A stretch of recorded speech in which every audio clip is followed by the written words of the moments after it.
Scott, and this is episode 18 of What Makes This Map Great. This is the series where we take a deep dive into some classic games that hold a special place in my gaming heart. We're going to explore their amazing level design, beautiful art, creative combat encounters, as well as uncover their secrets and see just how much they've influenced the gaming world. And in this episode, we're covering Quake E3M7, The Haunted Halls.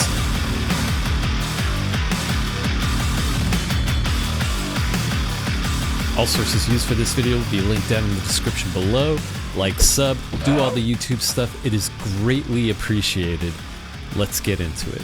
The Haunted Halls is the 7th and secret level for Episode 3, the Netherworld for Quake.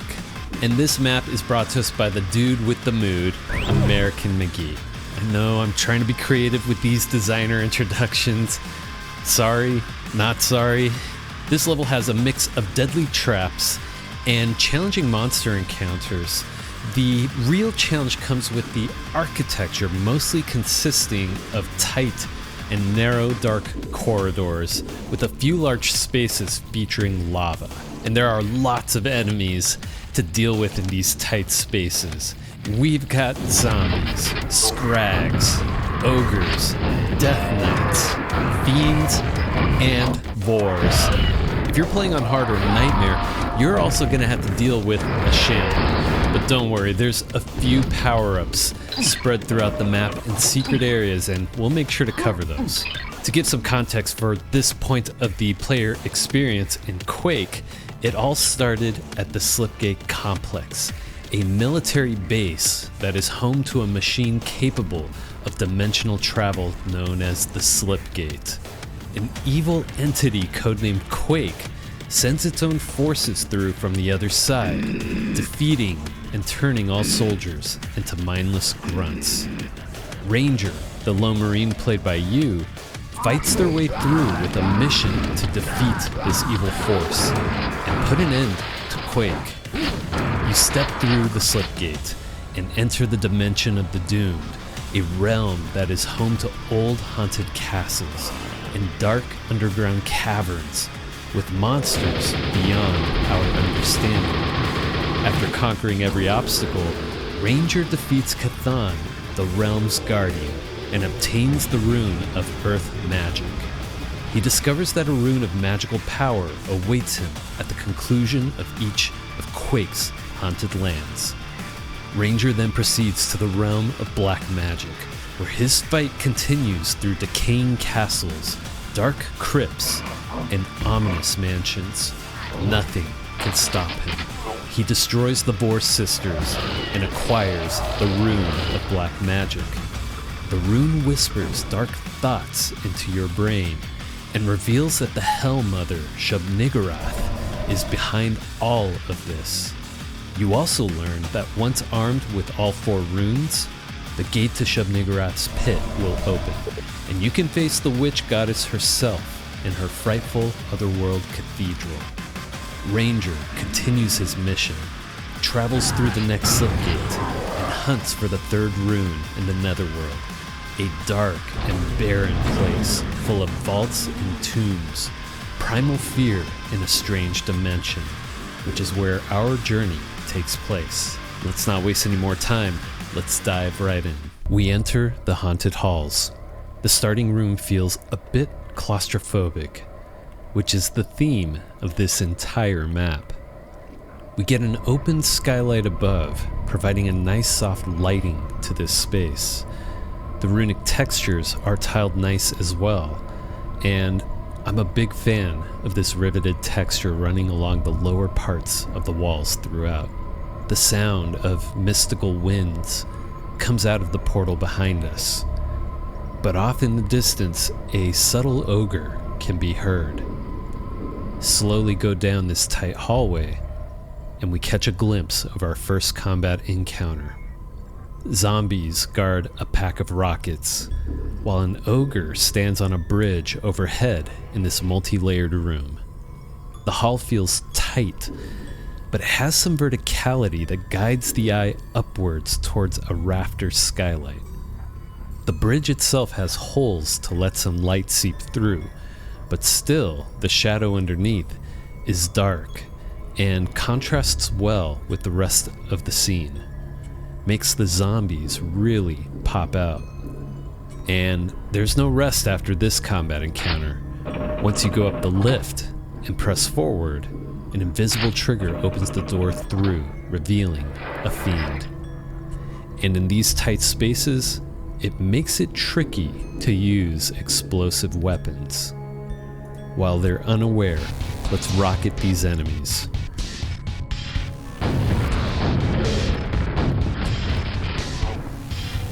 Grab ammo and the armor. Shoot one rocket, swap to supernova to finish the fiend as it leaps towards you. One last look. While the room is simple, the details come in how trim textures are used on the doorway and walls. Continuing through the door, it gets tight again. We have a shut door. This door is opened elsewhere. We've got a group of zombies guarding a Q button, as well as a scrag to provide some air support.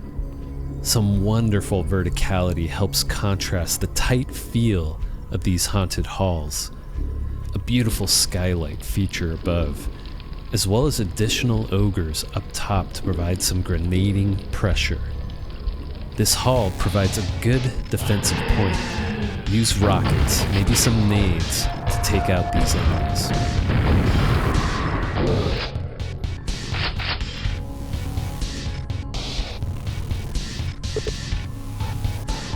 Press the button.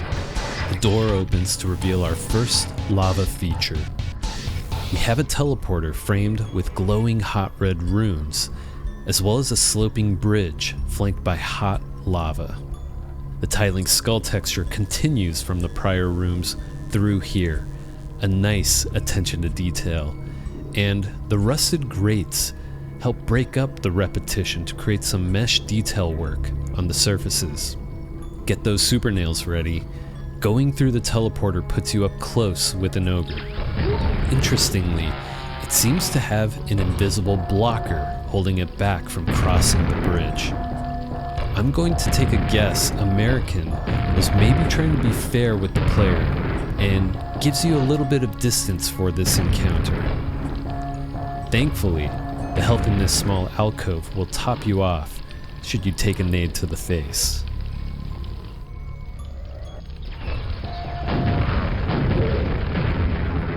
Now, with things settled, admire the view of the skylight, casting some cool shadows here. Also, the skull textures here make me concerned about what's ahead. Let's break it down. This short hall continues the cool skylight motif from the prior room, with alternating angled rafters. Players probably miss these details zooming through. This next space is a nasty trap for first-timers. Walking through the doorway, the way back closes as a platform ahead rises to reveal a fiend. We've also got more ogres up top. This one up the elevator acts as a scout. The moment he spots you, he warns his friends back in this room. They guard a Q button, which happens to open the door across this bridge. That Q button room is so creative with its lava strip details, which also provide lighting. Even moats fly up to illuminate and show off the ceiling details of this structure. Again, helps frame the Q button in this space.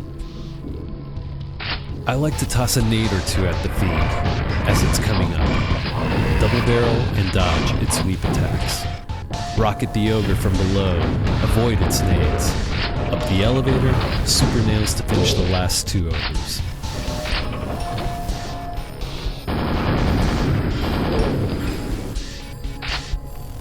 Press the button. Zombies rise up from a trapdoor as some scrags teleport into the other room to block the way forward. A trap. Button presses aren't always free. Jib those zombies. we can rocket the Scrag safely from this corner. And the way forward is open. Let's continue through. Or not. These ogres are blocking the way. And truly, this appears to be a defensive position with this fort-like structure. Multiple ogres at the ground level to stop you at these narrow bridges over lava, while these two have the higher ground and shower you with grenades. And look, another Q button, which will open the door down the hall past the bridges.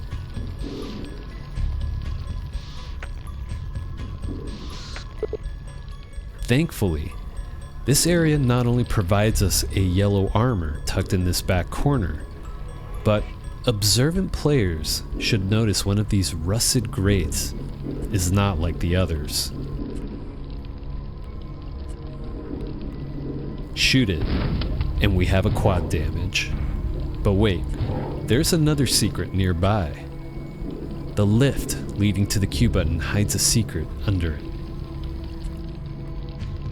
Activate the lift, drop off, and then down the hole, you found a secret, a mega health. While these ogres are here to stop us, and they might soften us up a bit, we have plenty of ways to top off, which we'll really need for the next encounter. But first, let's take down the lava fort. Rockets and grenades are your friends. Just keep some distance and watch out for nades.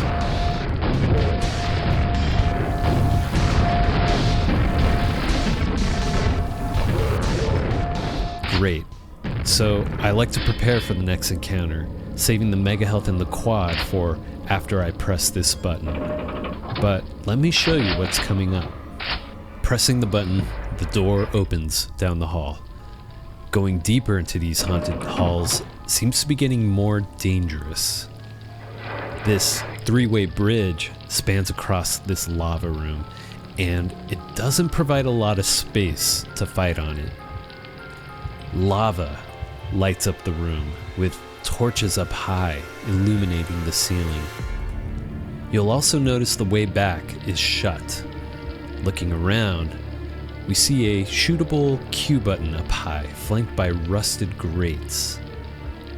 And hidden from us, under the bridge, is a caged vor, guarding a floor button and another shootable Q button. These are required to open this door at the end of the bridge. And what a nasty setup this is. The moment you shoot that Q button, 2 ogres spawn in. Most importantly, this metal panel on the floor opens up, a trap door. If you were standing on it while shooting the Q, you fall in and have a close encounter with that door. Though, interestingly, the red Q button in this cage activates a teleporter, which leads to you telefragging the vor. If you can't shoot it, well, then you better have enough Thunderbolt ammo to deal with it. Alright, press the button. Then don't forget about the mega health. And the quad damage. Run in, shoot the Q. Super nails make quick work of everything here. After pressing the necessary buttons, let's press forward real quick. Waste these 2 death rates while we still have quad. We'll let our quad wear off. Not a big deal. The last couple secrets will provide us more power-ups for the finale. Back to the vor room. There are some pickups down below that could be useful. Also gives you a chance to admire this room. It seems to hint that the lava connects and goes through this entire place with these open canal-like structures. And also, why was this vor caged up? I wonder if ogres and vors normally hate each other. and if these ogres are responsible for its capture. Anyways, let's continue down the hall forward, which leads to a descending staircase. This is the grand finale for these haunted halls, so let's break it down. Again, the ceiling is detailed to create an interesting rafter system, as well as cast some neat lighting and shadows down here. The runic skull texture on this wall leads our eye towards the next hall, and we should recognize the strip of nail shooters along the wall here. The trap fires when you cross an invisible trigger here. They alternate shots. If you're patient, you can cross bit by bit between them. Or you could just soak up the damage and make a run for it. But be careful. We can hear an ogre nearby, and he's hiding in this alcove above. He'll try to get the jump on you as you move across the trap. See that pentagram? We'll grab that later. And the trap is only meant to soften you up. On the other side, we have a host of enemies preventing you from leaving this place. Quite the combat encounter. An ogre prevents you from pressing the Q button here, which is required to lower the lift to our right. But the Vor across the way will be sending its homing explosive eggplants at you from across the way, with only a couple of thin pillars to provide potential cover. Once you press the button, make your way up the elevator. Now you have a Death Knight at close range to deal with. This tin bucket dishes out pain with its bloody sword. Plus, he has an ogre to provide support. Up here, you are at least safe from the Vor for now. Oh, and that cage structure that's on the wall across the lava? Yeah, there's an ogre in there too who will try to take some shots at you with nades when it can. Seems tough, right? Well, we do have an advantage here. The last two secrets of the map are in this space. We just have to move quickly and carefully to take advantage of them. Just above the Q button, shoot this red Q, and you found a secret with yellow armor, a mega health, and another quad power-up. Just don't blow yourself up when dealing with these zombies. And the final secret, remember that hidden ogre in the upper alcove with the pentagram? To get it, you take the lift up. Halfway across the bridge to your right, you'll notice a door-like inset above the cage structure. Jump across, it opens. You found a secret, giving you access to the pentagram of protection. I've always thought it was a little useless, but maybe you'll get some use out of it for the last few enemies. Before we run through it, this lava feature is so epic. The red-hot runes make it feel evil, which also just happens to frame the Vor across the way. And the lighting coming from not just the lava below, but the open skylight above the bridge creates for some dramatic lighting and shadow effects. Let's finish this. Ogre tries the ambush and fails. Dash across the spike trap. Get your nails ready. Ogre down. Quickly get the quad secret and avoid the Vor's attacks. Leave a grenade behind for the zombies and send rockets to the Vor. Press the button and up the elevator. Quadded double barrel for these two close encounters. Let's grab that penta and return back.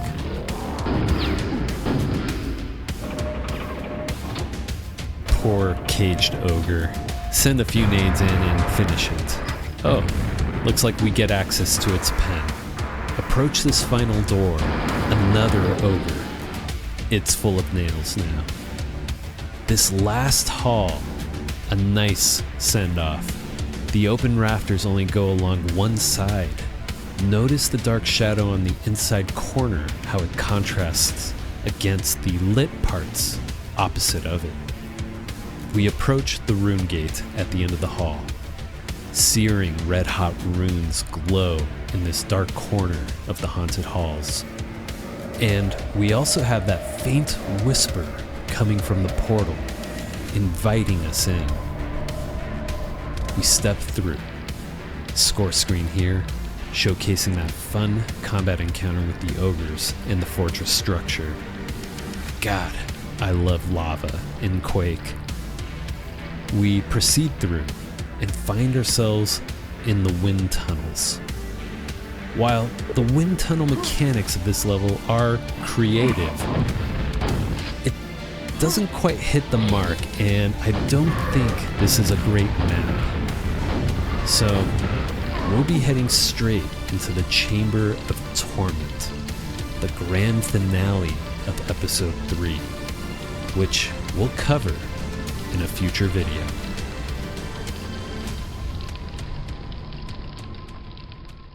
So here's the part where I go over some quick trivia regarding our featured map.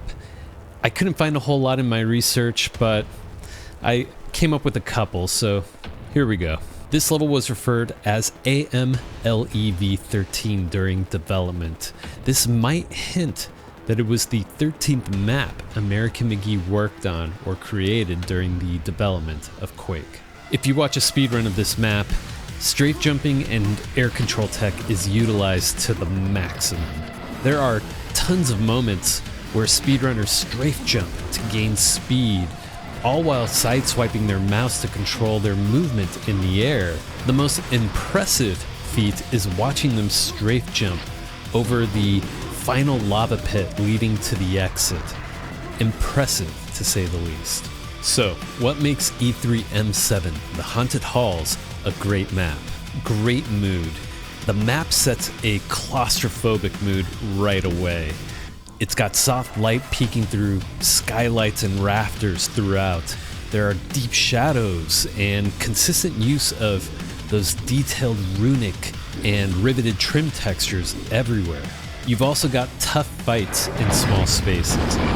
You're constantly forced into tricky battles in narrow halls and multi-level rooms against a serious lineup of enemies. The close quarters means that using any of your explosive weapons is a major risk. Smart traps and puzzles. The level features several nasty traps, like the rising platform with the fiend that locks you into that tight space, or the trap door that opens up below you and drops you in a pit with a vor. And that vor setup, it has a clever teleporter trap setup that rewards you for paying attention and thinking fast in that moment, allowing you to telefrag the vor. Strategic enemy placement. The enemies are placed perfectly for ambushes. Ogres are tucked in small alcoves up high, or actually they're always, in general, at a higher elevation than you, so they're able to toss grenades at you. There's triggers that unleash fiends, the lava fort that's guarded by a group of ogres. The map really keeps the pressure on, making every step a tactical decision. And let's talk about the secrets, because even though this map is pretty challenging, the map offers plenty of chances to grab essential gear, ammo, health pickups, armor, and even gives you several rewarding hidden secrets with quad damage and a pentagram of protection. That's something the level designers at id always strived for, was to create these really rewarding hidden secrets in their maps, and the Haunted Halls just does it so well. And then let's talk about that epic ending. The level builds up to a massive final fight involving a mix of enemies at different heights and levels, and you even have the gap between you and the vor and the lava. The level builds to a massive final fight involving all sorts of enemies and traps, and it's all set against a backdrop of dramatic lava and lighting effects. You've even got the ogre in the cage. Like, that is just a cool visual design for the space. It even makes you think about what's the storytelling in this space. What is going on? Like, why is the boar caged in the prior room? And why do we have this ogre also caged? Who knows? E3M7 The Haunted Halls is a masterful display of atmospheric level design. American McGee expertly utilized Quake's dark aesthetic and limited space for the time to create a genuinely oppressive and unforgettable challenge, proving that some of the best levels aren't the largest, but the most creatively constructed. What are your thoughts on E3M7, The Haunted Halls? Did the close quarters combat prove to be a challenge for you? And were you able to telefrag the Vor? Let me know down in the comments. I'd love to hear your thoughts. If you enjoyed this video, hit that like button, share it with friends, and subscribe for more Grit Gaming content. And if you're looking for more, check out this recommended video right here. Thanks for watching. I'll catch you in the next one.